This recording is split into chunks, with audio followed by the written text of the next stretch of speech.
bless you more and continue to anoint you, each and every one of us. Excited ko mga igsuon sa pagabuhat ko ni Lord sa tuwang kaliwala, especially as we listen to the Word of God. Ganiya sa tuwang first service, we're so blessed to hear the Word of God. Kunya, as we celebrate our Father's Day today, gusto nato na i-honor una-una ang ato ang amahan yun nga na sa langit, mga igsoon. Tungod kay, He is the source of everything. Kaganihang first service, I did not intend to start that message with the words nga ako ang nasulti, pero natingala ko anong nasulti na ito.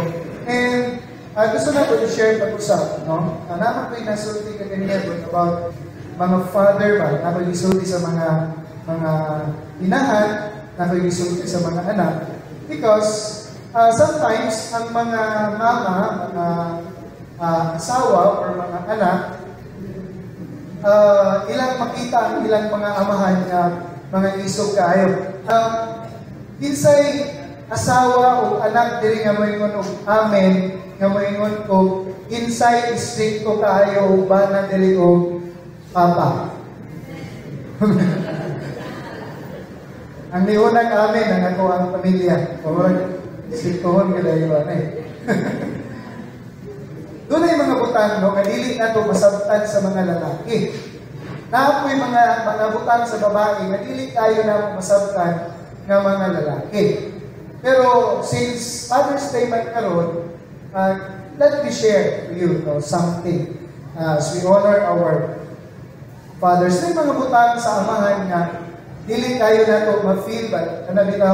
Dili tayo sila ng istorya o I love you.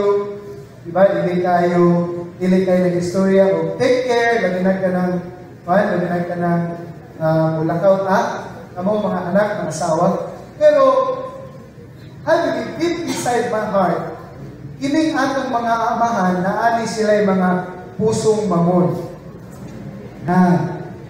Kay ako na-experience sa ko ang amahan o labi na yun sa later part sa iyang life before siya ikuha sa Ginoo. Dito pa nato na-feel ang love sa usa ka amahan. No? So, maayo man ang iyang pagpatubog sa mua, kunya nangalagad sila sa Ginoo, pero say dili ko kasabot kay grabe akong papa, sayo kay mula ko para mag-ministry. Kunya, biyaan kami, wala kami pagkaon kay mo ingon lagi, pagkaonon ra Ginoo. Mag-ampo lang kay pagkaonon ra mas Ginoo. Pero Ginoo, ipakaon ra gyud sa Ginoo. So doon ay mga butang ba nga kita nga mga anak, amo nga mga anak, mga asawa dili ninyo masabtan usahay. And yet, kay nung taga ang atong mga grabe stricto kayo si papa, si daddy. And yet, na-realize na ko, tungod kay ingon si Jesus mga igsoon, kay naatong mga amahan yun po nga, grabe po ba, na sobrahan po sa height. Pero kung nagdilit po na imong bana, di po na imong inahan or amahan, na ginitaan ninyo ang amahan mga anak. Nag-ingon mo si Jesus, if you, evil father, grabe, if your evil father here on earth knows how to give good gift to their children, how much more your Father in heaven. And remember, we are also created in the image and likeness of God. So the heart of God is within us. And I believe, kaning mga tatay nga nagpataas daw ang tanang kamot sa tanang mga tatay, na I believe, dili mo, giningon ni Jesus na those who the father who are evil, dili mo evil. Amen. Grabe, mura sila. Hindi jugo. Dili mo evil. So, ang evil gani, aminaw mo mga anak, mga asawa, an evil father, evil husband, knows how to give good gift. Pero yun si Jesus, how much more your Father in heaven. Pero, ang imong Papa, liwat na sa Diyos. Padunggan sila, oh. Padunggan pa ninyo yung amahan. Ano po ba? Kung maniunto po taglamay yun yan. Di ba makapanupan? Gusto na ko isulti ba? Tungod kay ang atong mga amahan sometimes, tungod kay dili nato mabatik sa ila nga nag-I love you sila sa tuwa, dili ka lang ito mag-I love you sa ila. Kabalo ba mo, just one word, kana ka word mo na lisod kayo itukol sa inyong mga anak. Tungod kay wala pun kayo nato di mapuso kaniya ito, mga amahan. Maulaw namin ang word ba, I love you. Labi namin nga, nagtubog na dito sa bukid. Murag ka ng word, I love you, hilas. Hilasa naman, I love you, uy. Hindi mas hilas mo na, ihigugma ko ikaw. Kung mas niptot, di ba, mas niptot paminaon ang I love you. So, pero dili kayo na, wala kayo nasanay kanya o ang mga amahan. Kinsa may mga anak diri nga mo ingon sila nga dili gud kabalo nga ingon akong papa na. Amen daw mo. Naagid. So, kabalo ba mo ang inyong mga papa usahay dili sila kabalo nga ingon ni anak. Pero kabalo ba mo nga lag kayo sa inyong mga papa? Lag kayo mo sa inyong mga bana, mga asawa? Amen. O nainindot ka, amen. Okay, so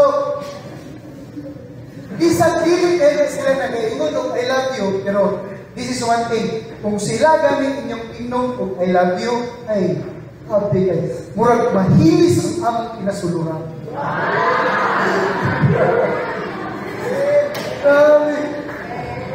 Kana bitaw mo ingon og I love you nga with feelings bitaw.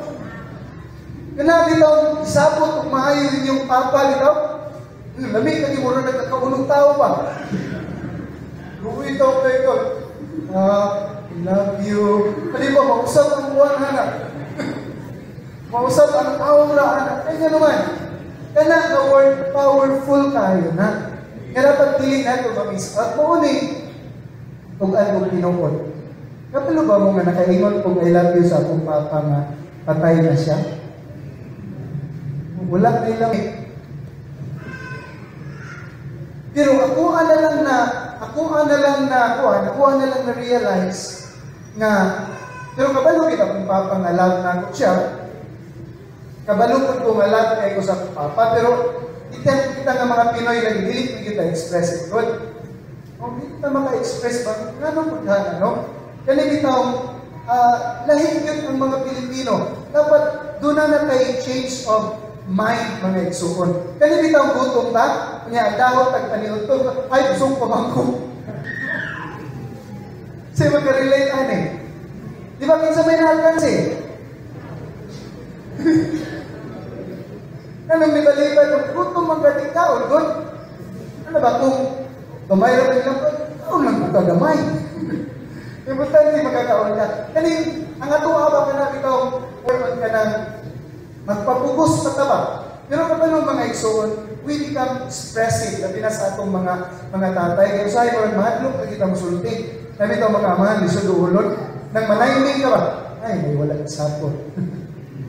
Pag-unisap, lagi ko magpatugat-tugog-tugol.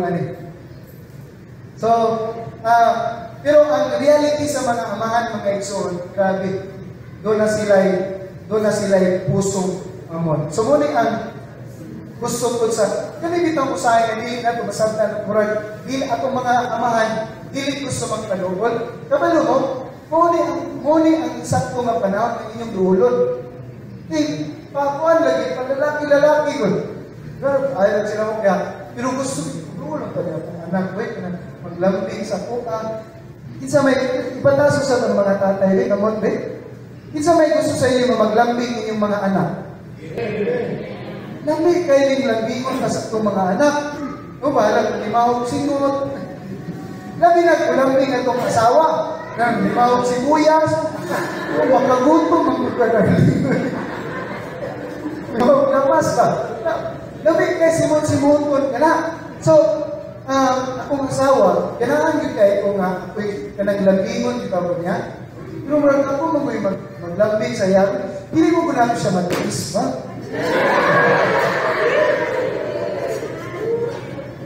Kanya na ako'y mga panahon na gusto ko ako'y lambingon yun. Ako na yung mga ngayon, malambing ako. Wala siya, huwag ko magliligo. Wala akong ganahan.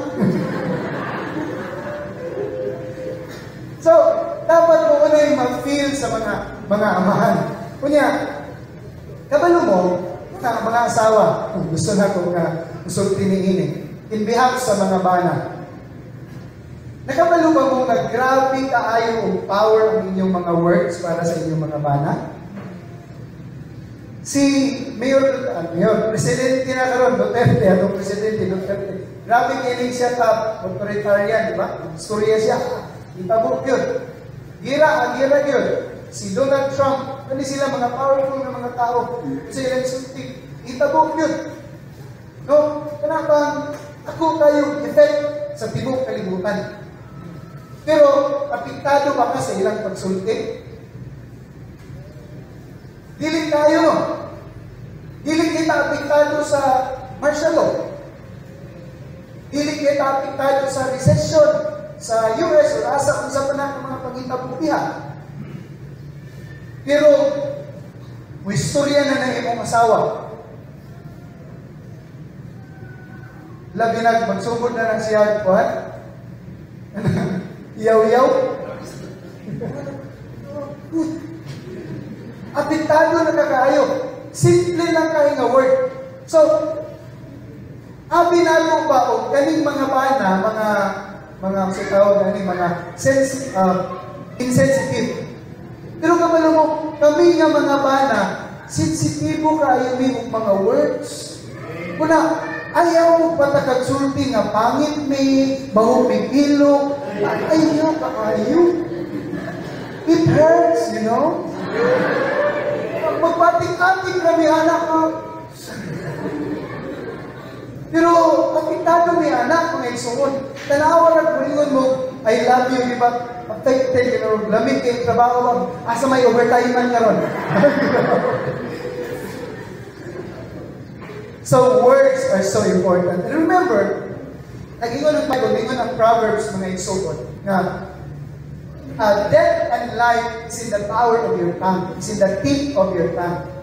Nanaara sa itong simang nila ba? Kaya kung unsa man gud ang imong isulti, naidakot kay niya, epekto. That's why, nag-ingon si Jesus, you are accountable to every words you say. Accountable ka sa tanan ng mga words. Kuna magbantay ka sa itong mga words. Even kita mga amahan, mga inahan, mga anak, magbantay ka sa atong mga words. Tungod kay, adunay mahitabo kung musulti ka. That's why, kung magsigit at ingon nga pupri ka, pupri kita. Diba? Kabalugin ka na ay great potential na gibutang si Lord sa imuha, pero may wakit ko'y gamit, useless kita ayaw ko. But no, God has put great potential sa imong kinabuhi na gusto niya imong diskubrihon.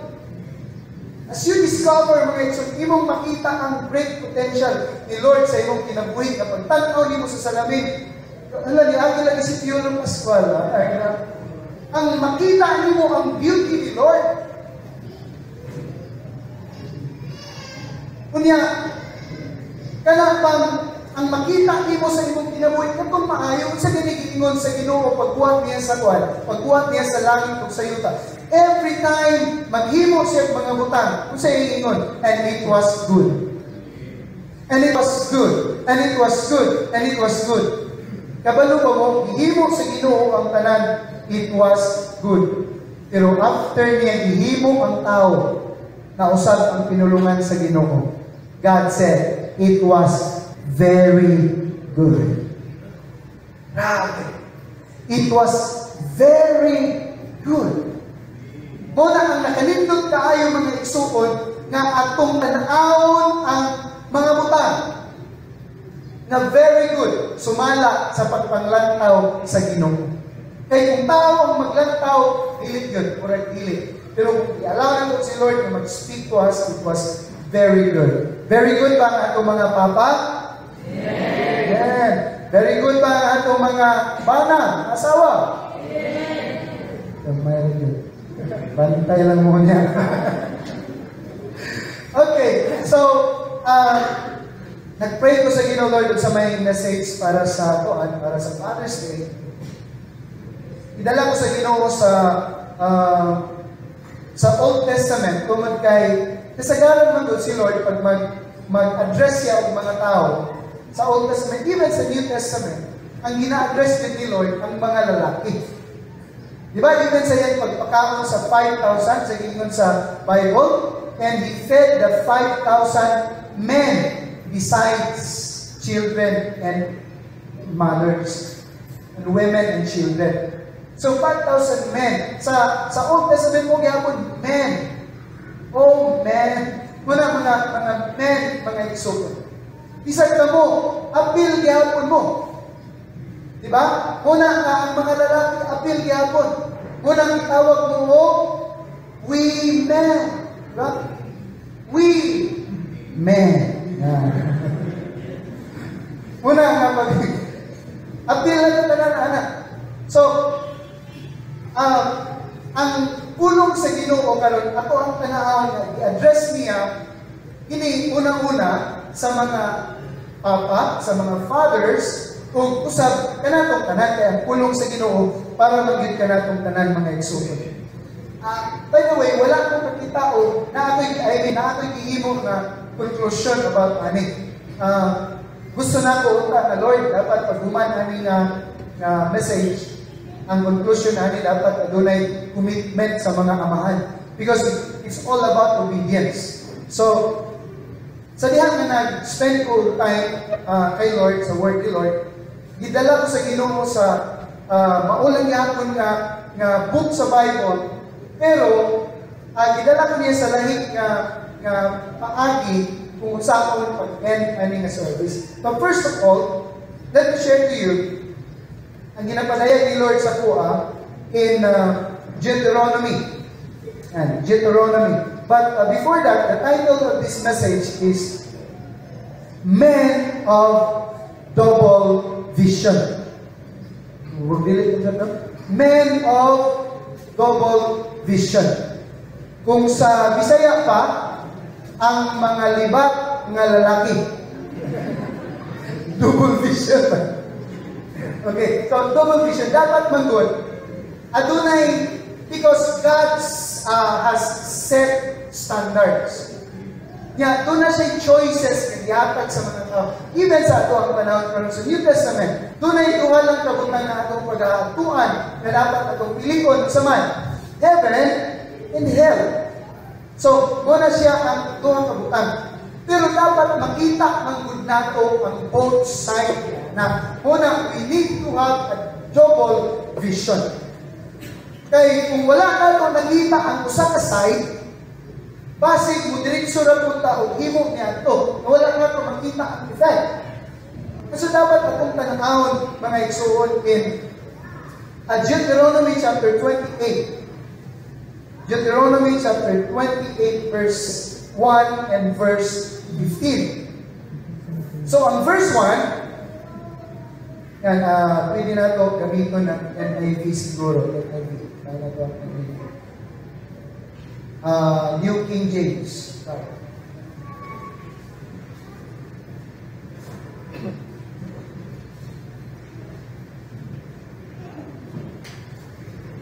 Okay, katong version na diligently. Verse 1 sa verse 1. Verse 15 naman siya. Okay, verse 1. Sige yan, verse 1. Now it shall come to pass, if you diligently obey the voice of the Lord your God, to observe carefully all His commandments, which I command you today, that the Lord your God will set you high above all nations of the earth. So muli ang usa ka butang nga dapat atong makita. This is the other side na atong mag-visualize. And the other side is in verse 15. In verse 15, but it shall come to pass, if you do not obey the voice of the Lord your God, to observe carefully all His commandments and His statutes, which I command you today, that all these curses, curses will come upon you and overtake you. Grabe. So, this is the God who is true to His word. Hayaan po atong kining sa mga katauhan. Pero mubalik na dito sa obedience. Ato ang tanawon mga igsuon ang mga butang dini. In verse 1, it shall come to pass if you diligently obey. So, maybe ang atong makita dinhi una-una is ang obedience. Sa usa ka tao, sa usa ka tatay, sa usa ka anak sa Ginoo. Makita nato ang obedience. But I believe the most important word na kung nakita din yung mga igsoon is the word diligently. Diligently.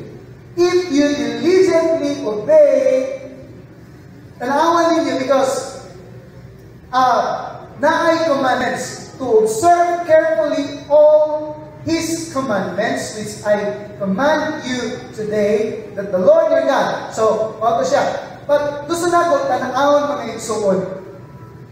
Kay ang mga tao karon kana pang allergy kaayo mga rules, allergy kaayo sa mga commandments, sa mga laws. Pero remember, I want you to understand kung saan atong i-obey una sa tanan. The commandments ba? All the commandments ba? Or the voice of the Lord? The voice of the Lord. Ayaw sa dalay mong kaugalingon dito sa commands. Kaya kung diretso ni mo dalon, ni mong kaugalingon dito sa mga balaod, maglisod yun ka. Unang ako'y nagwali na po si Pastor o balaod.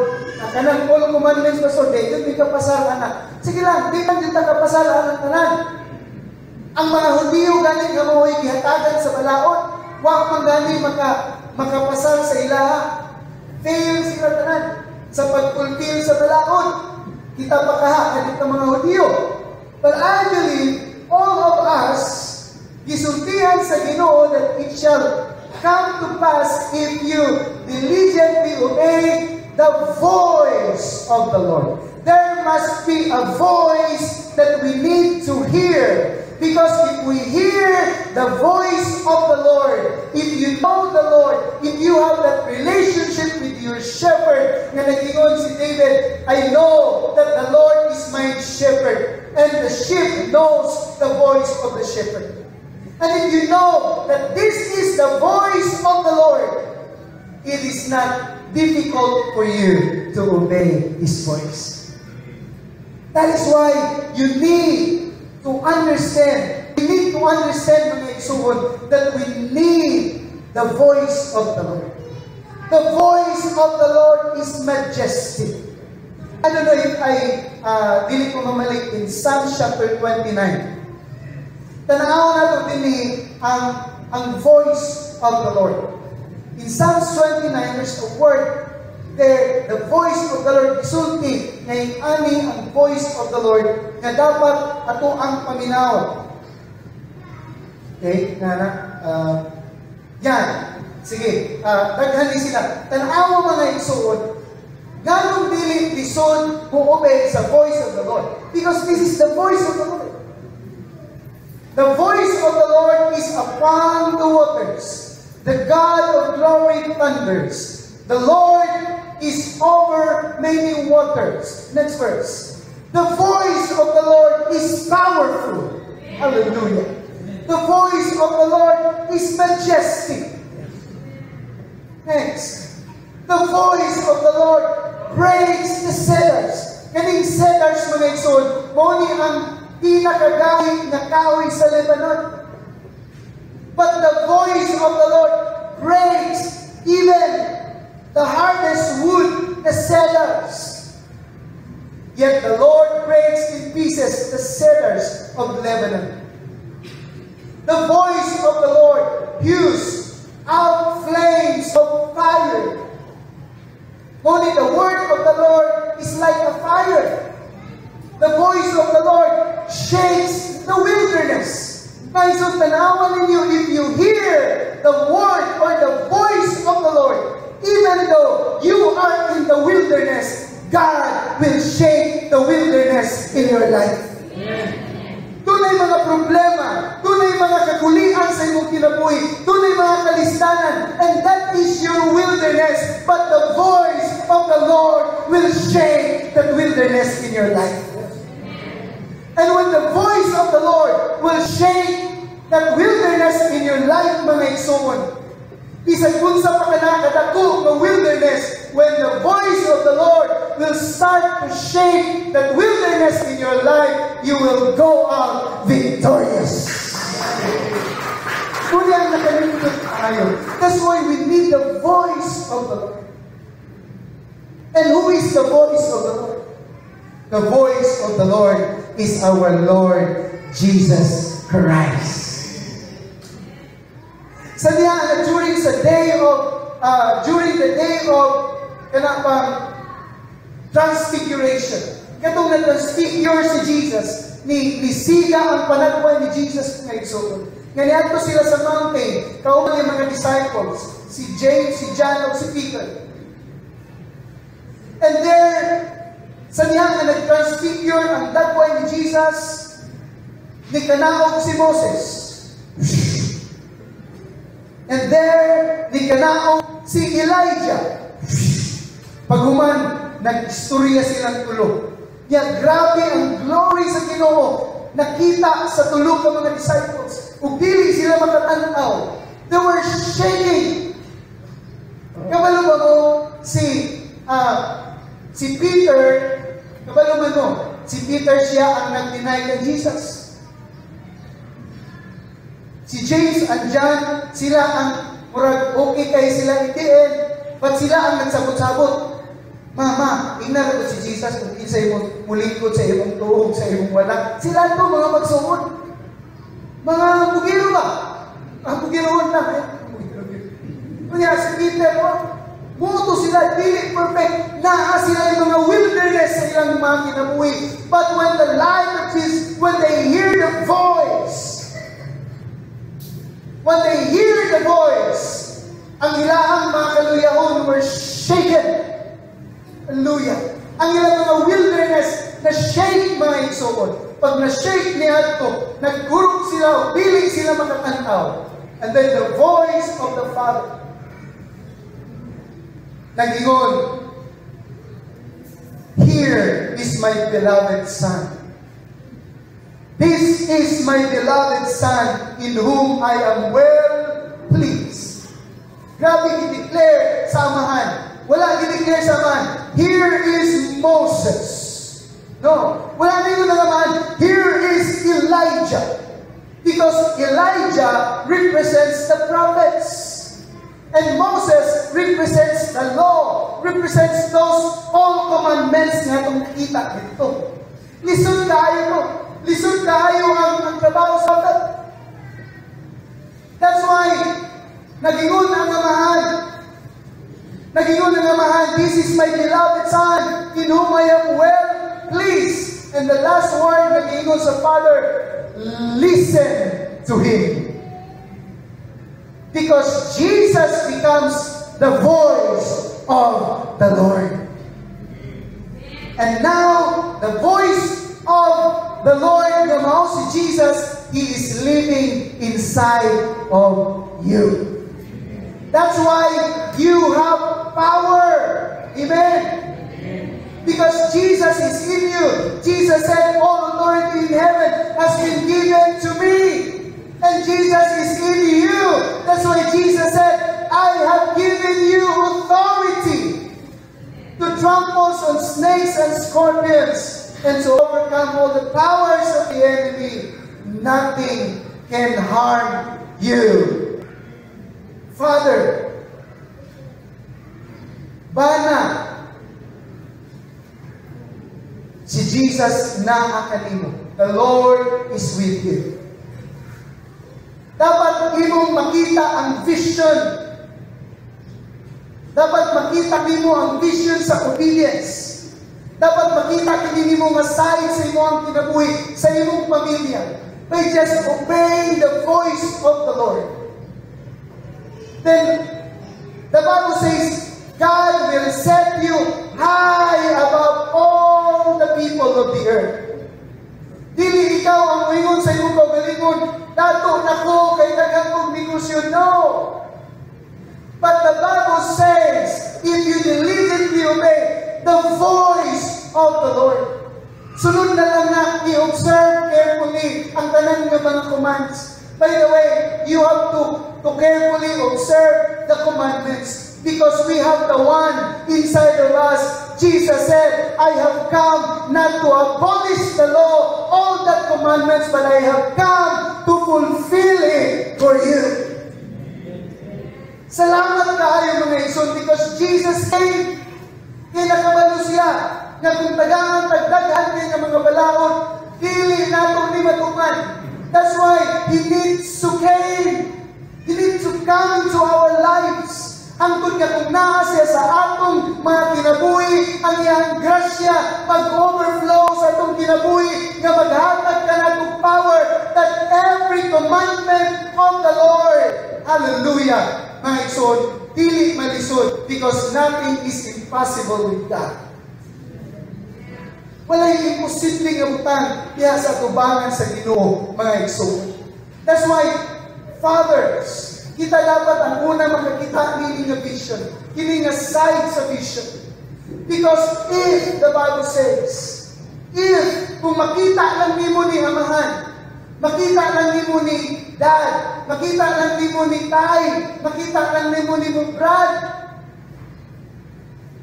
wala kay problema sa pag-angat sa imong kinabuhi because the Bible says, God will set you high above. It is God. And it starts from hearing or obeying the voice of the Lord. So if you allow Jesus in your life to be the Lord, He has the full authority over your life because He is the Lord. And Jesus becomes the voice of the Lord sa imong kinabuhi when you are full of Jesus. Mga igsoon, then God will set you high above all the nations. Maybe una-una na po itong paugalingon karon nga ingani naman ko pastor, sakot ka na mo pag-abot na high. Dili ka kaabot anak, kaya di pa na, di mo trabaho. Kung gani, nag-ingon ng Bible, God will set you high. All you have to do is to accept that you are nothing because the Bible says, humble yourself in the eyes of God and He will lift you up. Our job is to humble down and the job of God is to lift us up. Your job is to humble down and the job of God is to lift you up. Kisa may gusto nga lifted up kanunay atong kinabuhi. Amen. Gusto na niya ang tanan. Pero sa gingon ni Jesus, those who humble themselves, those who exalt themselves will be humiliated. But those who humble themselves will be exalted. That's the voice of the Lord. Jesus said, He is the voice of the Lord. Pero usahay ang ako ang tanaw ng atong kakayahan. Mamang ko kay eskwela, saan ako pagkadato? Mamang eskwela. Pero tanaw mga igsoon. Si Jesus, nagpakaon siya o 5,000, actually hindi 5,000, ay 5,000 men naman, besides children and women. So kung masabot, di ba mas daghan ang babae? Napag yung mga bata. So let's say, 15,000. Si Jesus nagpakaon ng 15,000, kinaagi sa duha ka isda, 5 ka tinapay, 2 ka isda. Tanawa, pinaagi sa 5 ka tinapay, 2 ka isda, pila ang nakataon? 15,000. Kung sa may connection, anak, so Jesus man to. Ang connection niya ito, mao nga, katong ang gusto na ko, i-picture out ni mo yung kaugalingon, sama sa 5 ka tinapay, kung 2 ka isda, gamay na kaayo ka. Inuod, maurag yun na, ikaw. Maurag yun ni kita. Kung sa may atong kakayahan sa atong kaugalingon. But we just need to have a vision. Aron nga makita na to ang atong kaugalingon kung unsa po ang pwede nga buhaton ni Lord, mga igsoon. Yes, tinuod mo ka, kining nabunturan, gamay na nga taon. Muna nga pangutanon, pagkasang kalay. Taga nabunturan na in town. Taga bukid na in town. Pati ang iyong sinultihan ba, in town, murag kalukoy-lukoy. Actually, dili kalukoy. Uy! Amen, dili kalukoy. Magpapangit-pangit ka, dili ka pangit. Dili ka ayo. Ay, tatawin lang. Guwapo ka, liwat ka sa Ginoo. Guwapo ka. Diba, mga anak o asawa, guwapo kayo yung bana o mga papa? Okay. Sige na lang. So, morning ang realidad sa kinabuhi mga igsoon. If you allow the Lord, kung mabalik ka dito sa 5 ka tinapay, 2 ka isda, nga nung 15,000 ka mo ang nakataon niya ito. Sama kanino ba? Yes, inanak ka karon. Pero sama ka sa 5 ka tinapay ug 2 ka isda kung imuang ibutang ang imong kinabuhi sa mga kamot sa Dios. Sa diha nga ang 5 ka tinapay ug 2 ka isda niabot sa kamot ni Jesus. Hallelujah. Sa diha nga si Jesus na ang naggunit sa 5 ka tinapay ug 2 ka isda. Sa diha nga si Jesus na ang maggunit sa imong kinabuhi mga igsoon. You can provide for your families. You can provide sa uban ng mga tao. And God will make you as a display of His glory. Amen. As a display of His power, mga igsoon. Why? You put your life into His hands. To your hands, I commit again all I am. Dili lang part. Dapat everything that we have, everything that we are.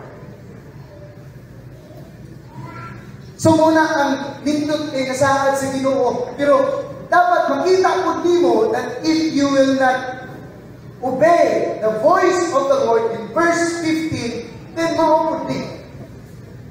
So, dapat duha ka butang ang atong makita. Kay the moment you disobey, kunya mag-expect ko ka o blessing, murag dahil rapod. The moment you obey, dapat nakita na namin mo. The moment you disobey, nakita na po namin mo. Una nga, sa panahon na murag disobedient kayo kung karoon ba, murag supakiro kayo kung karoon, murag di mao. Of course, bubalik ka dito sa lahit na side. Remember, you are already, you have crossed over already. Gikan ni anak na klase sa kinabuhi. Katong mga disobedient life. Pero, ang challenge karon na sa kabutag ng mga igsoon, alang na po tanan, dili lang sa mga tatay, idala nung grupo sa Ginoo. Kaya di ba, mag-imong kanang commitment, no? To really obey the voice of the Lord na sa mga tatay kay kita. Pero gidala ko sa Ginoo sa lahi ng mga pamahagi. Gidala ko sa Ginoo sa iyang promise sa iyang mga katawhan. So, let's go to Deuteronomy. Deuteronomy chapter 6. I don't know, nakaprovide ba? Isaiah. Kanay Isaiah. Yan. Yan. Kana siya. So, in Deuteronomy chapter 6 verse 10, inod kayo. Nag-ingon ang Diyos. Nag-ingon ang pulong sa Ginoo. Dadon kamo sa Ginoo nga inyong Diyos ngadto sa yuta nga gisaad niya sa inyong katigulangan kang Abraham, kang Isaac ug kang Jacob. ihatag niya kaninyo kining dapit nga daghag maanindot nga syudad nga dili kamoy nagbuhat. So, para manak ang Abraham, Isaac o akong pastor. Yes, para yun na originally ngadto sa ilaha. Pero, tungod sa pagtuo ni Abraham, tungod sa mga plano sa Diyos, gipadala sa amahan ang iyang bugtong nga anak na mo'y giingon ni Abraham, the seed of Abraham, na pinaagi niya ito, kung connected na niya ito nga seed, na mao si Jesus mga igsoon, mahimot ang kabahin sa mga katauhan sa Diyos, and now we become children of God, we become people of God. Ingon daw, amen, kung anak ka sa Ginoo. Mga anak ka sa Diyos, katauhan ka sa Diyos mga igsoon, karon dito kumuadto ka sa Old Testament. Remember, when I found out something. Nganong mahimot ang appeal ni ini isang Old Testament. Ang New Testament, okay? Nagsulti na ko ni Gapon. I hope nakuha na ito. Ang New Testament is the Old Testament. Ang Old Testament, Old Testament. Ang Old Testament is the New Testament concealed. Kanang covered ka ba? Concealed. Okay? The Old Testament is, sa ganito, is a New Testament concealed. Okay? Ang Old Testament. But the New Testament is the Old Testament revealed. Nasabta na to? Sige lang. Kaya para mahimot ang kabahin, yun niya na. Dapat ako ni masabtan nga ang Old Testament is the New Testament concealed. Wag pa maabrihan na. Pero ang New Testament, mao ang Old Testament nga na-reveal. Na-open na. Una na, naala kay access. Pinaagi kang Jesus. So, tanan na nahitabo sa Bible, it has been revealed kung kita karon nahimong kabahin ni ini. That's why the Bible says, all of the promises of God are yes and amen. In Christ, because of that seed of Abraham. So, tungod ng Jesus mga igsoon, nahimong ang kabahin, all of God's promises. So, nga nung dili nato i-claim iningasaad sa Diyos. Dahil ka mo sa Ginoo, nga inyong Diyos ngadto sa yuta isaad niya sa inyong katigulangan. Kinsa may nagkinahanglan og mga lote dinhi mga yuta. Gamay ra. Sige kay mag-declare na karon. Saad man sa Ginoo. Dadkon kamo sa Ginoo, pero ayaw lang yun ikaw magbuot-buot. Ako na. No. Remember, dadkon kamo sa Ginoo. Aron dadkon mo sa Ginoo sa Ecuador, paminaw. Paminaw, kasi pataga ka kag ako na, ha? Di mo dapat paminaw ka kayo naman, aron dadkon ka sa Ginoo. Kay saan man na. Ihatag niya kaninyo kining dapita nga daghag maanindot nga syudad nga dili kamoy nagbuhat. Wow, indot tayo. Kunya, verse 11. Ang mga kabalayan puno sa mga maayong butang. Isa may mga balay dili puno og mga puno mga maayong butang. Wala pa no, pero kinsay gusto ni ini klase nga balay. Kita tanan gusto kita ni ini nga klase sa balay. And remember, you are a child of God and you are now hearing the voice of God. You're hearing the word of God, and this word is for you today. I declare that one day, makita ang matagusan nato ng mga balay na puno sa mga maayong butang. Ay, salamat, Gamayra. Gamayra gusto huwag mga balay ang puno sa maayong butang. Kabalo ba mo, dili inyong ginaguan. Mga atabay nga dili kamoy nagkalot, mga parasan o kaulimuhan nga dili inyong pinanog, pangakon o pagpakabusog kamo. Muni gusto sa Ginoo sa inyong kinabuhi. Nga mangaon, nga mabusog yun. Sa may way pamahaw. Pero, gusto na ko nga, hugangan pag yun ang isulti sa pulong sa Ginoo. Dito ta sa chapter 7. And sa chapter 7 verse 1. Dadun kamo sa Ginoo nga inyong Dios ngadto sa yuta nga inyong panag-iyahon. Grabe. Naagyon kay yuta nga panag-iyahon. Parang nagduda hindi sila sa tulong sa Ginoo ba? Sabot in 2 Corinthians chapter 1 verse 20. Na may sekreto dire. 2 Corinthians chapter 1 verse 20. Sekreto gid Yan. Okay? For as many as are the promises of God in Him, in Jesus. You are in Jesus. Amen. If you are in Jesus, they are yes. Therefore also through Him is our Amen. Itayo na kung pindot nga version. Kanang masabta na to. Kanang ang part na to, Amen na yun. Yan. Ano pa kuhan siguro? Basawan na ito bisa. Basawan siguro na ito bisa. Ayan. Okay. Amen is spoken by yan. Okay? For no matter how many promises, kung saan man ang how many? Daghan kaayo. Bisag pila. How many? No, for no matter how many promises God has made, they are yes in Christ.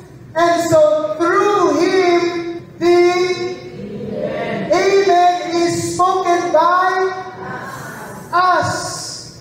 Isa maling us. Kita. Amen. Ayan lang po mag-amen ko. Second, gusto mo ito eterno.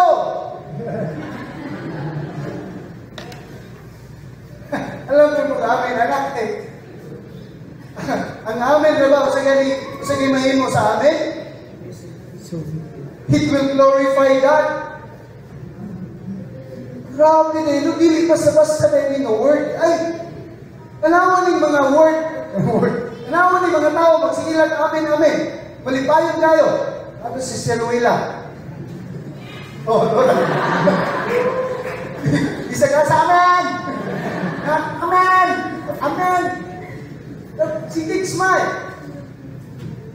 Kaya naman, na ay divine connection din na every time I do na declaration of Word of God because that's the Word of God. All we have to say is Amen! Ano? Dahil sikreto.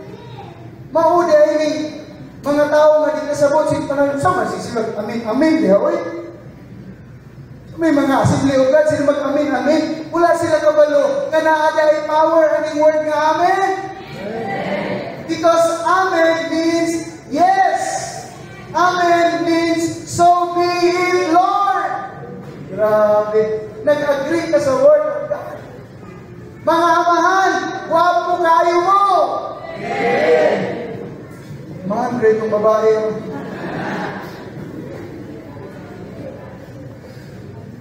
So, amen kayo naman na ay word na i-release.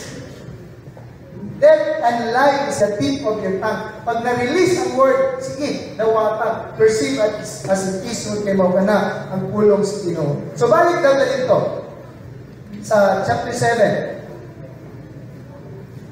Dadun ka mo sa Ginoo nga inyong Diyos sa yuta nga inyong panag-iyahon. Kinsay mo to nga doon na kay panag-iyahon na yuta. Hallelujah. When you say amen, God is glorified. Himuot kayo, hinuhulog sa mga inyo. So, natin yung amin, andam tong lote niya, ha? Andam tong lote. iandam to tapad sa kuhan, tapad sa kaisano. Iandam, kaya Ginoo yun, bless magiging hatag sa tuwa. So, sunod. Hingidlan niya, yan, hingidlan niya ang kanasuran ikaniini sa dihang magsingabot kamo. Muna nga dapat naminaw ka, aron makadungog ka, aron muadto ka. Ay kung di ka moabot dito, di gyud ko sila mahawa. Di gyud ko sila mahawa. Kaya naman, hingidlan niya, ay mahingidlan sa Ginoo. Yawa ko diya, tingnan ko. Hingidlan sa Ginoo, sa dihang magsingabot kamo. Kunya ka ikaw, sige naman ako, Lord, magpipilo, Ginoo, kumiyuta, Lord, kumiyuta, Ginoo, kanilagin na sa kong kuko. Lord, sige, hilang dito. Huwag man ka nagbaktas. Huwag man ka nag-journey. Naman kay journey nga, gilakaw mga igsungkod ko. Na kay i-claim, hala, paglakaw, pagbaktas, claim it and enjoy. Yan na naman, kung dili ka maabot dito, di na sila mo hawak. Nawaling mga kuhano, mga spotters. Diba? Dili na mo hawak, di na ni mo dalaan o buwan. Ang kitigira. Di na mo hawak, di na ni mo, kanang walay, hiling basta-basta daw. Kunya, ang nagalindot tayo, minsan mo hingilin sa ila. Ang Ginoo. Remember, greater is He that is in you than he that is in the world. Kaya nindot kayo. Kaya doon ay buhaton ng Ginoo. So, yaang panguhamon pinikanan. Kunya, abugo niya ang pito kanasod nga mas dagko o mas gamahanan pa kay kaninyo nga mao kini musunod. Akong gituyo nga Bisaya ni siya tungod kay kini man gud kini nga mga nasod, kini nga mga dagko nga mga butang nagrepresent sa mga unnecessary things sa imong kinabuhi. Nga mga wala pa. Siguro na yung mga dagko nga butang sa imong kinabuhi kasayangan no dili pa na ko ni mag-give up sa imo kay sayang man. Good pareho man sila gwapa, ayaw lang gud kanila gud sila duha. So, ingana mga isod, pero sa ingon, sa Ginoo, yan niya abugon ang mga, abugon niya ang mga hitihanon. No, nindot kay paminahon sa Bisaya. Ang mga hitihanon, ang mga gergasihanon, ang mga amorihanon, ang mga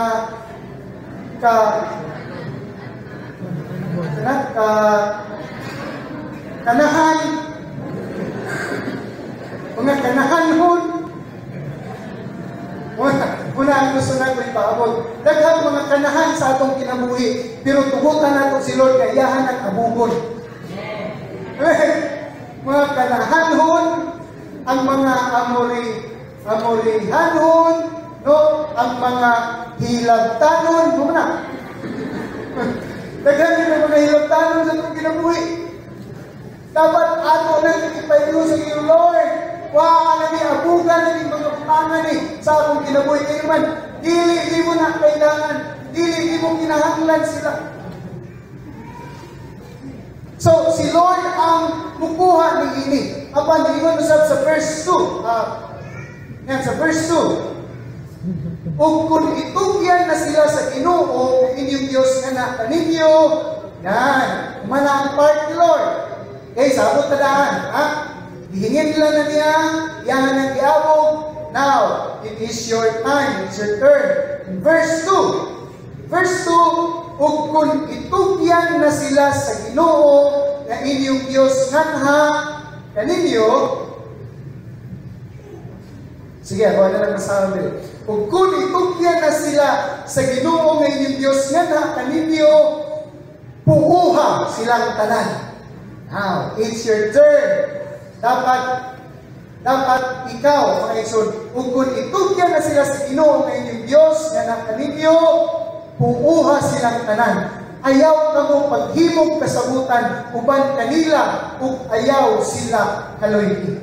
Motong gingon kaniya in Colossians chapter 3 verse 5. Because i-empower na ka sa Ginoo tungod kay gihatagan na kaniya sa iyang gahom, naa ng Holy Spirit sa imuha, naa na ang dako kay naggrasya sa imong kinabuhi. Now, it is your turn to put to death, therefore, whatever belongs to your earthly nature, sexual immorality. Dapat po ni mga wala na sa atong kinabuhi. Impurity, lust, evil desires, and greed, which is idolatry. Everything that replaces God in your life, dapat you put to death. Kaya naman mga babagdi sila sa mga panalangin sa Ginoo. Yes na ang panalangin sa Ginoo. Iandam na niya kanimo. Pero dapat sa imuhang journey, na ay, kung may mga sapukan, you have to put to death. You have to use the name of Jesus in Jesus' name. Pahawa diha mga demonyo. Pahawa mga pagsulay. In the mighty name of Jesus. Tanan yung mga temptation sa imong kinabuhi, you will win when you use the one who is inside of you. His name is Jesus, my soul. Ug pag-abot sa verse 6. Wow. Mawala ni karon mga igsoon. Tinatawag na ako ang aming worship team. Pag-abot sa verse 6, kay kamu balaan nga katawhan o iya kamu sa Ginoo. Kisa ganitong mga katawhan sa Dios? Amen. Musigit ug amen kung anak ka sa Ginoo. Amen. God is glorified. Remember, every time we say Amen, God is glorified. In these words, nakita na to ang kinabuhi sa mga Israelites, ang kinabuhi sa Israelites sa mga Isugod. Ang pinakakalaban sa Ginoo sa ilang mga idols, idolatry. Isimba na sila kang Baal, isimba na sila kang Molech, simba na sila kang Asera, daghan sila mga Ginoo. So kung tayo ang Diyos, kunya sa tuwa pagkaroon, napon tayo daghang kaluyahon sama nila. Naanatay Ginoo, pero daghan kung kitag kalingawan sa kalimutan. Labi, madyan niya, "Wait, Lord, excuse lang kadali nga." Ganong tingani mo yun. Pero ang nakalindot sa Ginoo mga igsoon, taliwala niya ng tanan. Ang saad niya nagyapon. Kunya, even sa Old Testament, wala gid mausab ang Dios. Kay taliwala niya itong tanan ng mga kaluyahon. Yet, ang Dios nagaingon, kay kamu balaan nga katawhan. Wala kayo ganahan mo amin diya. Kung hindi mo kayo ganahan mo amin o lulok sa loob, kahapon. Nag-away, balikan niya yung bana. Yung may ka, dili ka kabalaan. Dapat dili ikaw ang mag-define sa pagkabalaan. Allow the Lord to define who you are, labi na you are in Christ.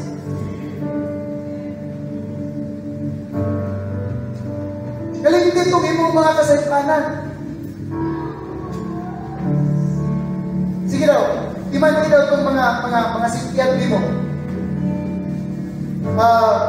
Karong si Manaha. Iman daw. Sabi? Labo tagay balon, muhot ko ng principle sa Papa. Katong ako ra isa sa internet na ako'y itan ako malahi. Lord, labi man ni Lord. Excuse ka dali. Apil na to. Wala pa ni mong asawa niya. Naman si sister.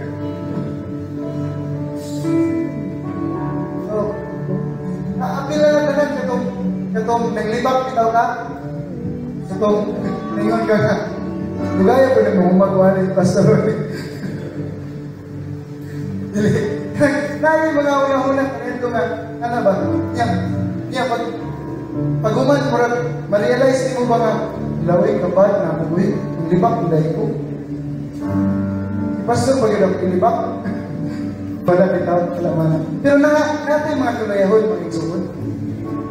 Pero, hindot kayo, because you come here as you are. No? Dili kayo, magkabalaan sa ako para makasulod kong simbahan. No. Niyanhi ka din kung sa ka, kung sa'y na sa sulod di mo. Kunya, pag-abot ni mo din na ay voice si Lord. Nagpaubos ka sa iyong kaugalingon kung naminaw ka sa Ginoo. Then, ang amahan na naka sa langit,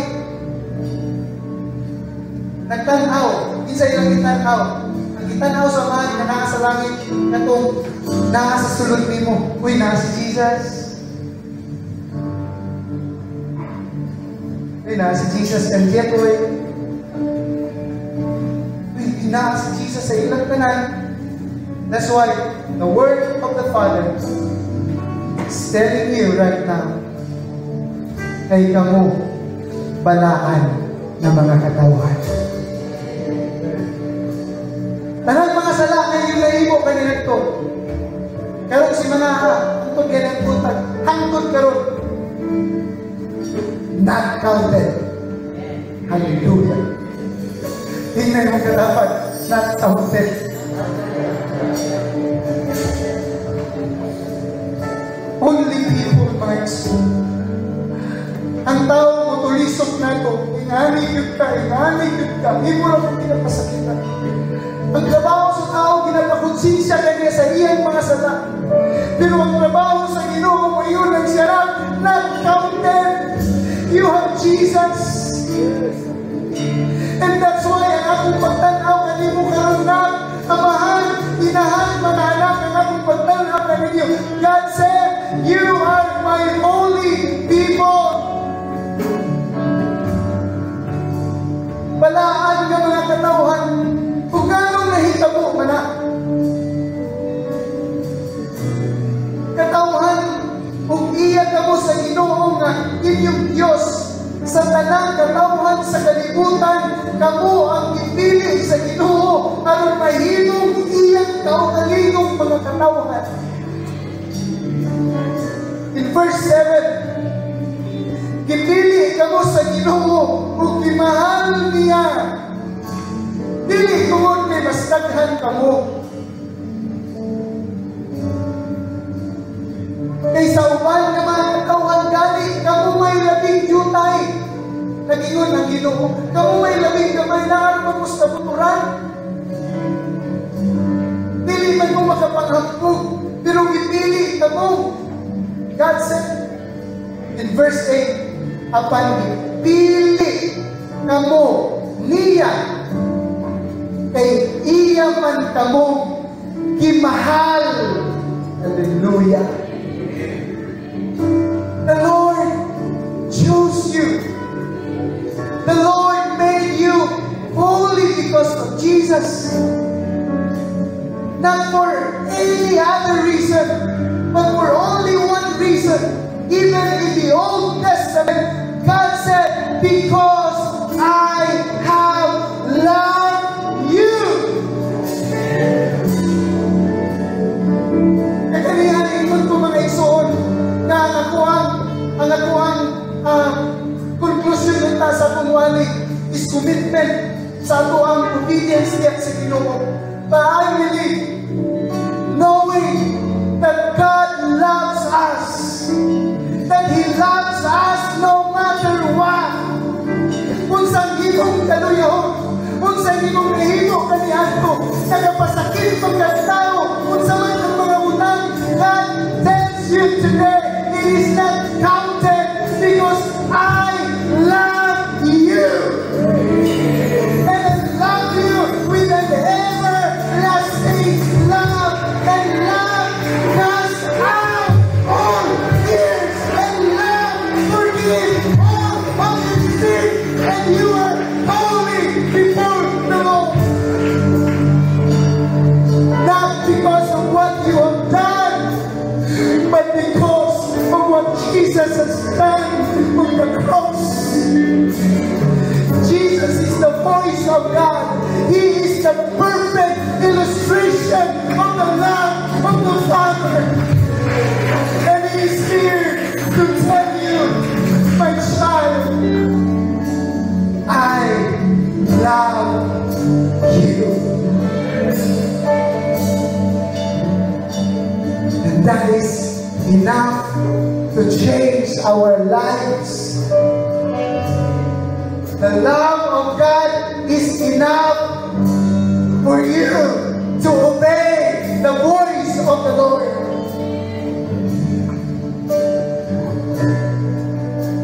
Need more of the love of God in our lives.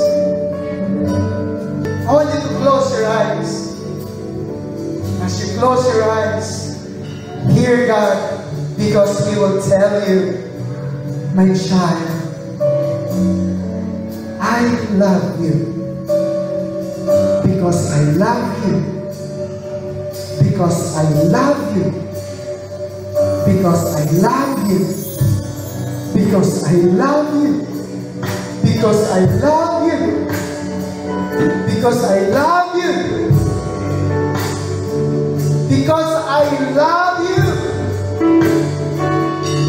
because I love you, because I love you, because that is who I am. I am love.